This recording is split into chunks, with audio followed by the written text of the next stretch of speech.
नमस्कार, आप देख रहे हैं एबीके न्यूज और इस यूट्यूब चैनल पर मैं आप सभी का बहुत बहुत स्वागत करता हूं। आज की खबर ऐसी है कि भारत में चुनाव आयोग द्वारा किसी भी राज्य में चुनाव की घोषणा के बाद वहां आचार संहिता लग जाती है। मतलब आचार संहिता का अर्थ यह है कि नई निविदा, रोजगार की नई भर्ती नहीं की जा सकती, किसी प्रकार के नए विकास कार्यों का प्रारंभ भी नहीं किया जा सकता, क्योंकि चुनाव आयोग का मानना है कि इससे मतदाता प्रभावित हो सकता है और सरकार के पक्ष में मतदान कर सकता है।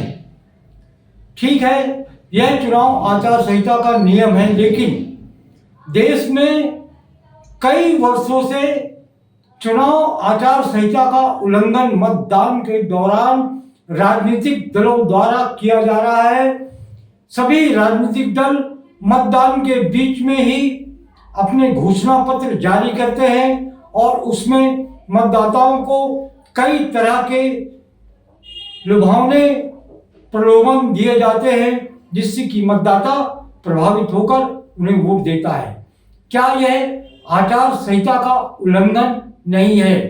जैसे कि अभी महाराष्ट्र में 20 नवंबर को विधानसभा के चुनाव होने जा रहे हैं, मतदान होने जा रहा है।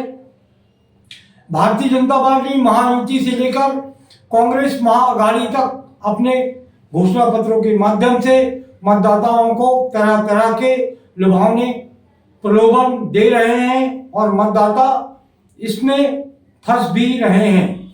जैसे कि भारतीय जनता पार्टी महायुति के घोषणा पत्र में कहा गया है कि लाडली बहन योजना के तहत 2100 रुपये दिए जाएंगे और बेरोजगारों को 10,000 रुपये का वजीफा भी दिया जाएगा। उसी तरह महाविकास आघाड़ी और कांग्रेस ने भी महिलाओं को 3,000 रुपये प्रति माह और सुशिक्षित बेरोजगारों को 4,000 रुपये का भत्ता देने का ऐलान किया है। क्या यह लालच नहीं है?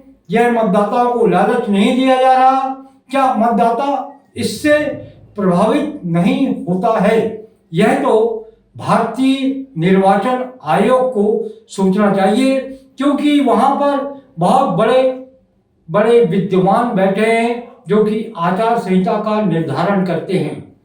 लेकिन छोटा मुंह बड़ी बात, मुझे तो यह आज तक समझ में नहीं आया कि शायद भारतीय चुनाव आयोग आचार संहिता को परिभाषित ही नहीं कर पाया, उसका निर्धारण ही नहीं कर पाया कि मतदान के ठीक 8 दिन पहले राजनीतिक दल अपने घोषणा पत्र जारी करते हैं और उसमें लालच वाले वादे किए जाते हैं, जिससे कि मतदाता प्रभावित होकर उन्हें वोट दे।